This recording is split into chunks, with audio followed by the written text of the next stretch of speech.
Hello and welcome to the debate. I'm Marzi Hashemi. Thanks so much for being with us.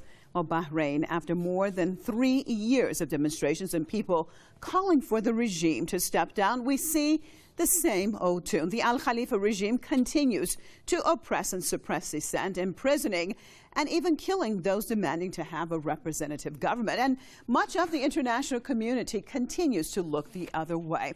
Now, according to several opposition groups, Manama is calling for parliamentary elections to be held in November, but the election will be a sham, simply trying to legitimize an oppressive regime. Bahrain's main opposition parties say they will boycott the kingdom's parliamentary elections scheduled for November. The decision comes as Manama's security apparatus continues its deadly crackdown on anti-regime protests in the tiny Persian Gulf state. 4 opposition groups, which include both Shia and Sunni political parties, issued a statement saying they will not participate in the vote because the regime will use the, quote, sham elections as a tool to cement absolute rule in Bahrain. The fact that the authority has taken this decision is a new autocratic step added to its continuous persistence to maintain its totalitarian rule. The groups, which are headed by Al-Wafaq movement, say they will pursue peaceful demonstrations across the country until Manama meets the legitimate demands of the nation. The U.S. allied kingdom, which hosts the 5th Fleet of the U.S. Navy, has been shaken by relentless uprisings since February 2011. The opposition groups held talks with authorities in the past years to find a political solution to the crisis, but to no avail. Protesters in the Persian Gulf island are also angry over what they describe as discriminatory policies of the royal family against the majority Shia population. Some opposition groups have been demanding the formation of a constitutional monarchy, an independent election commission, as well as the appointment of a prime minister by parliamentary majority rather than King Hamad. But after the peaceful protests were met with an iron fist, people marching on the streets began calling for the fall of the ruling family. The Al Khalifa regime, however, has refused to make any concessions. It's been quashing the demonstrations with the military help of neighboring Saudi Arabia. As a result of the crackdown, scores of people were killed, many more were injured, and thousands of others were put in jails. The US and Britain, the 2 main supporters of the regime, have kept mum over the situation in the country and Manama's human rights violations. The Al Khalifa dynasty that has ruled over Bahrain for over 200 years has so far failed to heed the protesters' demands. The opposition says the vote is a new autocratic step by the ruling family to maintain its totalitarian rule. The question is, for how long can the regime refuse to represent the will of the people? I'd like to welcome my guest to the program, former Bahraini MP Jalal Fayrouz out of London, and Mideast and South Asian Affairs out of Stratford, Kamran Bukhari from Toronto. Thank you both for being with us. I'd like to start this off in Toronto with Mr. Bukhari. When we look at the situation happening in Bahrain, do you think that the government's holding parliamentary elections is one that is in the right direction? Well, I think holding the elections is good, but if the elections are not going to be participated by all segments of society, then those elections do not amount to much legitimacy. The regime cannot claim that it is legitimate because it has the support of the people if the main opposition parties are not participating. And those opposition parties, we know, represent the vast majority of Bahrainis. Do you understand, Mr. Fayrouz, why the opposition parties say they do not want to participate in the election? Bismillah ar-Rahman ar-Rahim. Yes, of course. Staying in Toronto, I'm so sorry, staying in Toronto. Okay. I'm sorry, could you repeat the question? Yes, do you understand why the opposition parties say they do not want to participate in the election? Well, I understand. I mean, my understanding or lack of understanding doesn't matter. I'm just an analyst. What matters is what the Bahraini regime, how it is reacting and what it will do now that the opposition has made it clear that they don't want to have anything to do with the elections.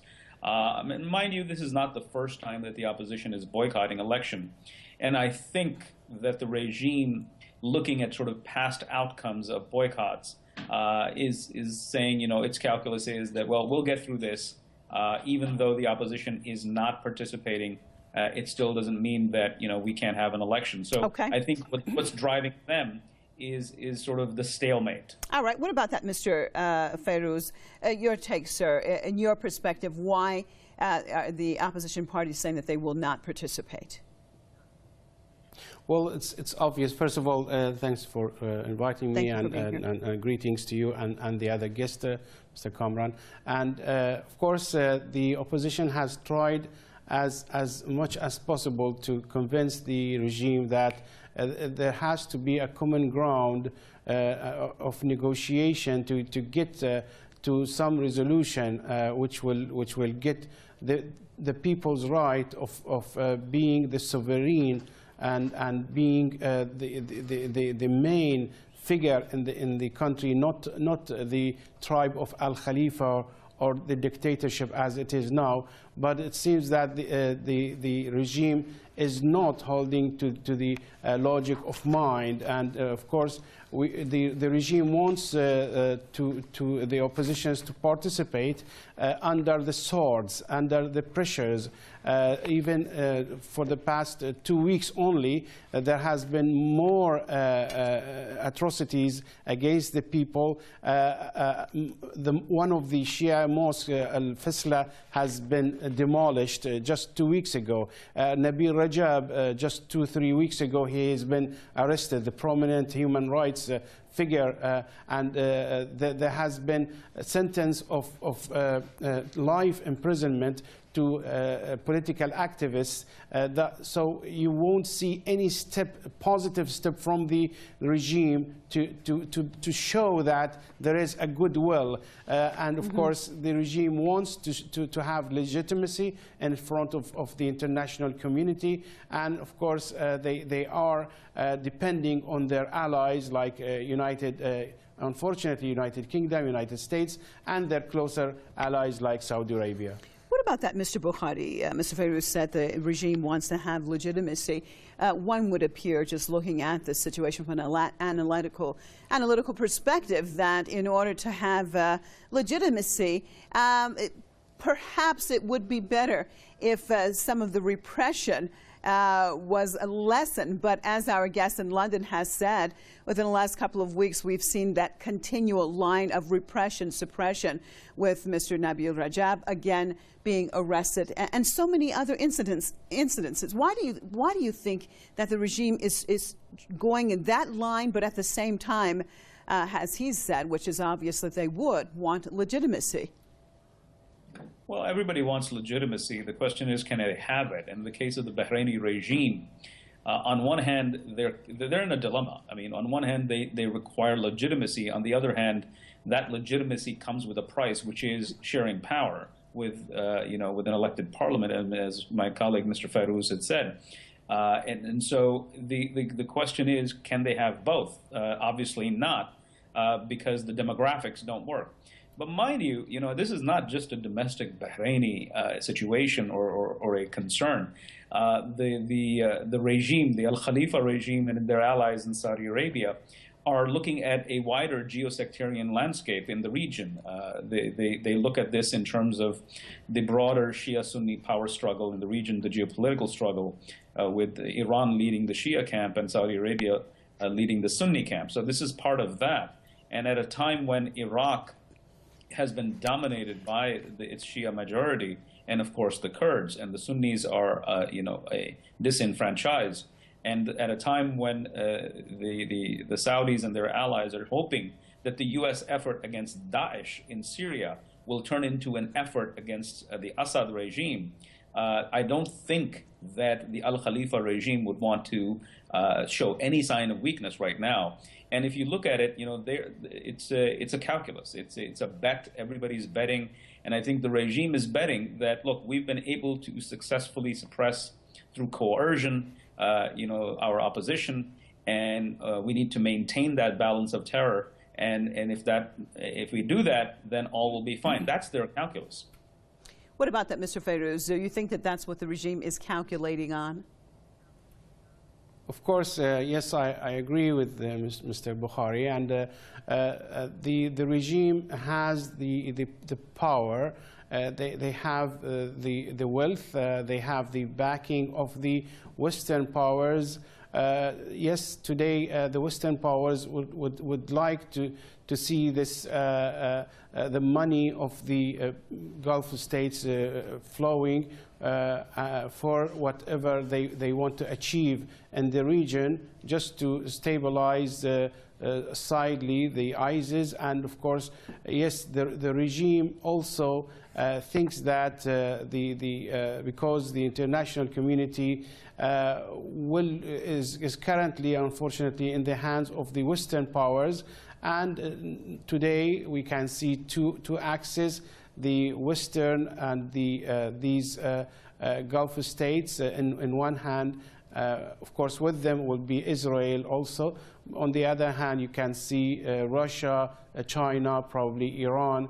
On the other hand, and they will categorize the opposition, Bahraini opposition, on the right hand, which is they want to associate it with Iran, even though the opposition hasn't have anything to do with Iran.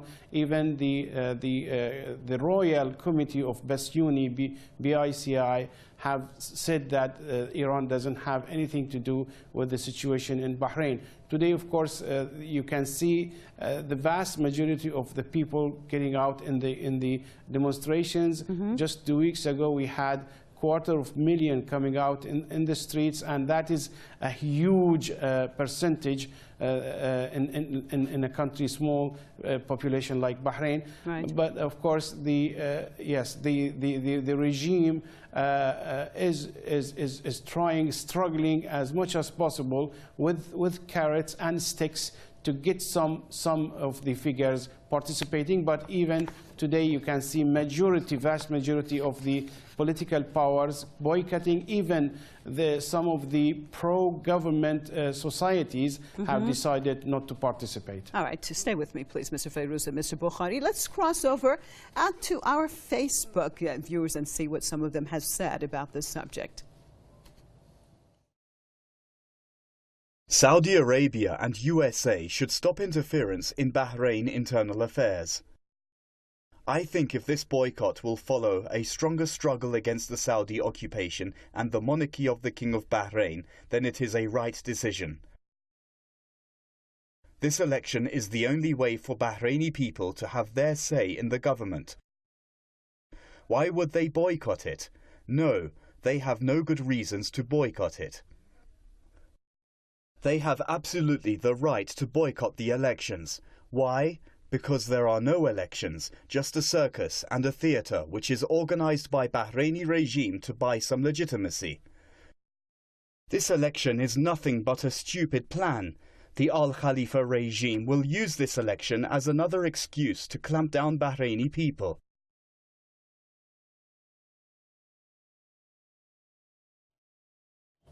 What about that, Mr. Bukhari? You had alluded to something earlier. One of our viewers said that the election will be used to actually further clamp down on the Bahraini people. Your take on that? How likely is that scenario to be likely to occur? Absolutely. I think that right now the Al Khalifa regime, the monarchy, which represents the minority Sunni community, is in a very difficult situation. As I said, they need legitimacy, they need an election, but if that election is not going to be, welcomed by the majority, there is going to be a lack of participation, and we'll just have to see how much the numbers are. We don't know yet, but I suspect the numbers are going to be low, and that says a lot about the sentiment in the public. So if you hold an election, a lot of the public doesn't participate, then what do you do with that public? Well, with that public, you'll have to continue to use coercion to keep them at bay. But I would like to if you allow me, I'd like to add to what my colleague Mr. Fayrouz was saying about the Western powers. I think that there is sort of a nuance here. I don't think that the Western powers are as sort of enthusiastic about supporting the monarchy, blindly, like, let's say, for example, the Saudis are. Because there's a difference of opinion. I mean, we just recently saw one of the assistant secretaries of state run into a controversy with the regime, and he was asked to leave. He was declared persona non grata. I mean, that speaks volumes about the tensions between Washington and Bahrain, despite the fact that the Fifth Fleet of the U.S. Navy is headquartered in Manama. I mean, and so it's not black and white.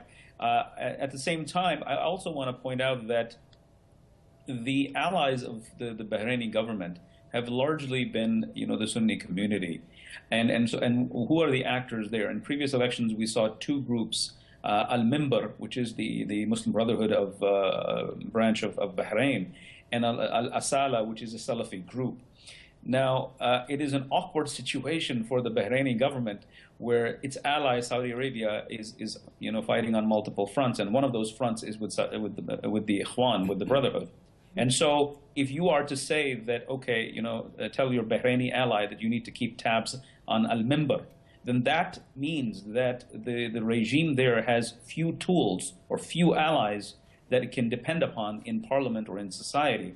And that means that you have, that opens up a lot of space for the Salafis. And we know that there is a lot of concern amongst the Bahraini regime of Daesh, staging activities in the kingdom or in the region. So you cannot fight the Shia and Daesh at the same time. Okay. I mean, this is something that the Bahrainis and their Saudi allies will have to make a choice. What about that, Mr. Fayrouz? Doesn't it expose more of the hypocrisy that is that is happening in Bahrain, whether we're talking about Saudi Arabia and its support for the Bahraini regime, or the United States and the UK and its support for that same Bahraini regime? One, because of its alliances with the Wahhabi, with the Salafis from Saudi Arabia and the troops that they have on the ground. And on the other hand, we have seen time and time again the monarchs, the regime's representatives going to the UK, going to the US in being very, very much welcome. So if the United States or the UK really wanted to pressure the regime, don't you think that they could and their tactics would be different? Yes, of course, they could pressurize the regime, as they have done against, for example, Saddam Hussein or Gaddafi or everywhere else. They could take even sometimes by political pressure or by supporting the oppositions, like in the Nicaragua. They have been supporting the oppositions, but of course they see that now at this situation still these Gulf state regimes are the source of the oil. They are a haven for the American presence in the Gulf and in Middle East. These regimes have loudly said that they will not fight Israel.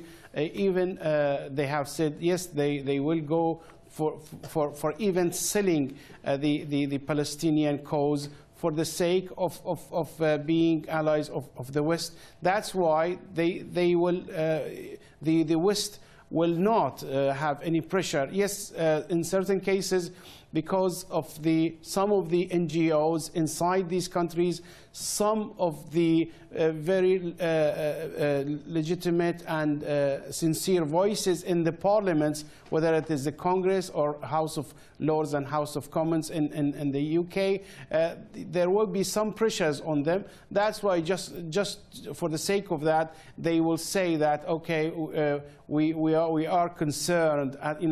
The most they can say that we are concerned or we are worried about the situation in Bahrain, but they will not do anything which will get the Bahraini regime into a legitimate dialogue with the opposition. Okay, stay with me, sir. So sorry, we're running out of time. Let me get back to Toronto. Your take, sir. What is it going to take, actually, for these people to get their demands? Are we going to see just continuation of these protests and the continued repression? Or what has to give, in your perspective, in order for the situation to change?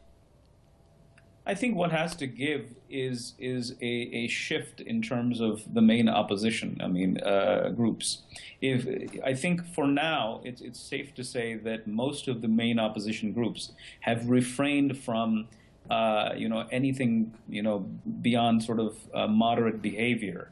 In other words, they don't want to adopt radical means to overthrow the regime. Are you saying they should?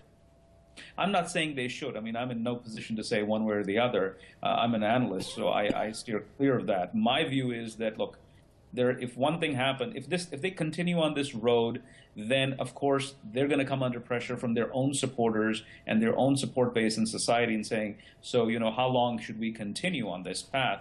Is it not time that we actually, not just say, let's negotiate with the regime, but take a more, if you will, tough stance? So that's one outcome. Okay. Another outcome would be that maybe that's not the way they want to go, and they continue. In that case, I think the regime will continue to be able to dominate because what are they seeing? They're not seeing too much pressure. They say, look, we have an uprising, but it's manageable. We can control it, and they will continue on that path. Okay. So those are paths, potential paths. All right, stay with Mr. Bukhari. What's your take on Mr. Bukhari's perspective?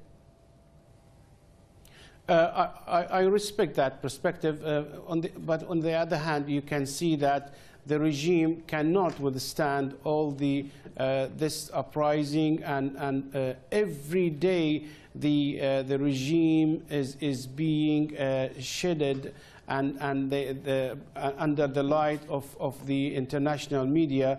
Just 4 or 5 days ago, the son of the king was in the vast media that he is a torturer, and of course the regime will not bear with the situation on the ground, with all the atrocities they have committed. The people are still in the streets, are still demanding. They have not retreated from their demands. Their political groups are so strong. Of course, the political groups never and ever wanted to go into unpeaceful situation. That showed the world how civilized the opposition is. But of course, unless the situation comes to a better grounds, we are in fear that the people will be so under stress that they might go into an unpeaceful protests, and that is not our wishing. All right, sir. I'm so sorry. So sorry, but we're out of time. I appreciate both of you being with us. Former Bahraini MP, Mr. Jalal Farouz, out of London, and from Mideast and South Asian Affairs, Stratford, Mr. Kamran Bukhari, out of Toronto. And as always, viewers, we appreciate you being with us for another debate. I'm Marcia Hashemi, signing out for myself and all the crew right here in Tehran. Thanks so much for being with us, and see you next time.